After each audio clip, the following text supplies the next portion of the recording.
بسم اللہ الرحمن الرحیم۔ میرا نام ڈاکٹر فواد فاروق ہے۔ میں ماہر امراض قلب ہوں، قومی ادارہ برائے امراض قلب کراچی میں۔ کل اور آج مجھے ایک اسٹروک کانفرنس یعنی فالج کی ایک کانفرنس میں جانے کا اتفاق ہوا، اور وہاں ہماری ملاقات دماغی امراض کے ماہرین سے اور فزیشنز اور ڈائبٹالوجسٹ، تو ایک کمبائن کانفرنس تھی جس میں اسٹروک یعنی فالج کی ٹریٹمنٹ کے حوالے سے کچھ کنسنسس اور کچھ آپس میں ڈسکشن ہوئے۔ کچھ نئی باتیں اور بہت اہم باتیں فالج کے علاج کے حوالے سے وہ ان لینتھ ڈسکس ہوئی۔ گو کہ یہ طریقہ علاج کافی عرصے سے موجود ہے، لیکن ابھی تک پاکستان میں اس کا رواج نہیں ہو پایا ہے۔ تو میں نے سوچا کہ یہ بڑی اہم اور بہت معلوماتی اور بہت ہی علاج کے لیے بہت ضروری چیزیں ہیں، ان کو آپ سے شیئر کروں، اور امید کرتا ہوں کہ اس معلومات کو آپ مزید آگے لوگوں تک پہنچائیں گے تاکہ فالج کے مریضوں کے علاج میں یہ نیا باب کھل سکے۔ دیکھیں، پہلے یہ سمجھنا ضروری ہے کہ فالج کن وجہوں سے ہوتا ہے۔ فالج کی دیکھیں دو مین وجہیں ہیں۔ ایک تو یہ ہے کہ دماغ میں شریان کا پھٹ جانا، جسے ہم برین ہیمریج کہتے ہیں، اور دوسری وجہ فالج کی کہ وہ خون کی نالی جو دماغ کو خون سپلائی کر رہی ہو، اس میں اچانک خون کے لوتھڑے کا آ جانا یا کلوٹ کا جمع ہونا، جس سے وہ نالی بند ہو جاتی ہے، اور پھر جس دماغ کے حصے کو وہ سپلائی کر رہی ہوتی ہے، دماغ کا وہ حصہ کام کرنا چھوڑتا ہے، تو جسم کا وہ کنٹرول جو اس حصے کے پاس ہوتا ہے وہ اچانک جانا شروع ہو جاتا ہے۔ اچھا، اب یہ سمجھنا بہت اہم ہے کہ جس طرح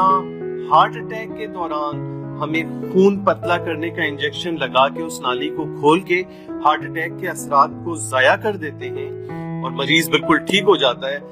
بالکل اسی طرح فالج میں بھی اب یہ معاملہ آ گیا ہے کہ آپ مریض کی علامتوں کو جلدی جج کر لیں، یہ اندازہ کر لیں کہ اس مریض کو فالج ہو رہا ہے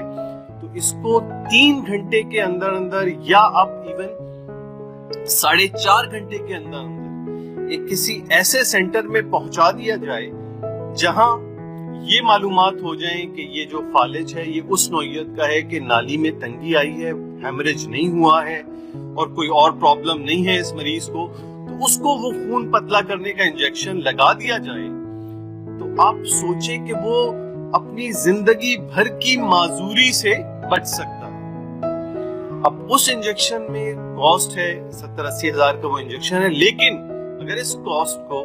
اس چیز سے کمپیئر کیا جائے کہ وہ اگر نہیں لگتا ہے اور آدمی کو ایک 40-50 سال کے آدمی کو اپنی ساری زندگی بستر پہ گزارنی پڑے یا دوسروں کی محتاجی میں گزارنی پڑے، تو وہ کاسٹ اس سے کہیں کم ہے۔ اب پرابلم یہ آتا ہے کہ اس بات کا اندازہ کرنا کہ یہ فالج کی علامتیں جلد از جلد پک ہو سکیں اور پھر اس مریض کو جلد از جلد اس جگہ پہنچایا جا سکے جہاں یہ فیسلٹی موجود ہو۔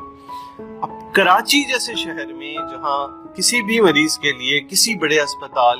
آدھے پون گھنٹے سے زیادہ نہیں ہے پہنچنا، فالج کا یہ علاج ابھی تک رواج نہیں پا سکا۔ وجہ یہی ہے کہ فالج کا مریض اپنی علامتیں صحیح جج نہیں کر پاتا، جج کرنے کے بعد وہ بجائے اس کے کہ وہ ماہرین فالج یا دماغی امراض کے یا ایک جنرل ہسپتال میں جائے، وہ عموماً سوچتا ہے کہ مجھے کوئی دل کا مسئلہ ہے، وہ دل کے اسپتال چلا جاتا ہے۔ ایمرجنسی ڈاکٹر بھی کوئی بھی کریٹیکل ایمرجنسی کو دیکھتے ہیں تو فوراً دل کے اسپتال بھیج دیتے ہیں۔ اب اس لحاظ سے عام آدمی سے لے کے پریلیمری ڈاکٹر، نرسز، پیرامیڈیسن، سب کو سمجھنا ہوگا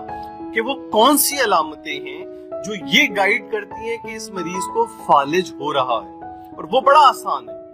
کہ آپ کو بولنے میں دشواری ہونے لگ جائے، کسی ایک نظر میں پرابلم آ جائے، جسم کا ایک حصہ چہرے کا ڈھلکنا شروع ہو جائے، جسم کے ایک حصے میں کمزوری ہو جائے، بے ہوشی ہو جائے، یعنی یہ تمام چیزیں کسی طور پہ دل کی نہیں ہے۔ آپ کو پتہ چلتا ہے کہ سینے میں درد دل کا معاملہ ہے، بالکل اسی طرح جسم کے کسی ایک حصے میں پرابلم آنا، ایک ہاتھ سن ہو جانا، اٹھ نہ رہا ہو ہاتھ ایک،